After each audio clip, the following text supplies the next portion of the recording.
Il y a quelques jours, la Confédération générale des syndicats des transports du Cameroun et le syndicat des transports routiers ont finalement renoncé à l'appel à la grève après 3 jours d'intense dialogue avec le ministre de l'Administration territoriale, Mina. Désolé de vous interrompre, ce rapport peut contenir des commentaires soumis au choix de l'auteur. S'il vous plaît, si vous êtes nouveau sur cette chaîne, veuillez vous abonner et activer la cloche de notification. De cette façon, vous serez averti lorsque nous publierons de nouveaux rapports sur cette même chaîne. Merci. Les dirigeants syndicaux ont présenté 17 revendications au gouvernement.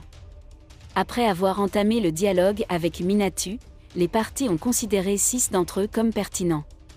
À savoir, la signature de l'extension de la convention collective dans le secteur du transport routier, les dispositions relatives aux droits des travailleurs des chantiers navals camerounais licenciés pour motifs économiques. Raisons, etc. Les 11 points restants seront progressivement revus par les autorités compétentes concernées, a déclaré dans le communiqué de presse disponible au Izvestia. La même note indiquait que Minat avait assuré qu'il la porterait personnellement au président de la République. Mécontentement des syndicats des transports. Finalement, une solution a été trouvée pour contenir la grève lancée par la Confédération générale des syndicats des transports du Cameroun, CGSTC. Les dirigeants syndicaux ont été invités à des négociations afin de trouver une solution pour mettre fin à la grève, qui devait initialement prendre effet le 19 octobre.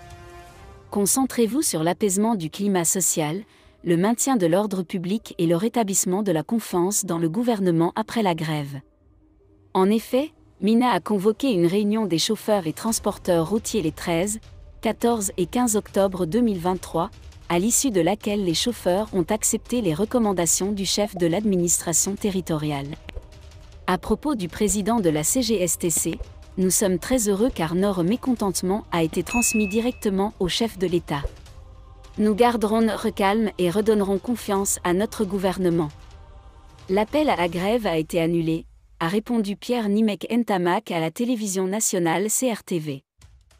On se souvient des sautes d'humeur des grévistes de février 2008, qui avaient donné lieu à une série de manifestations massives.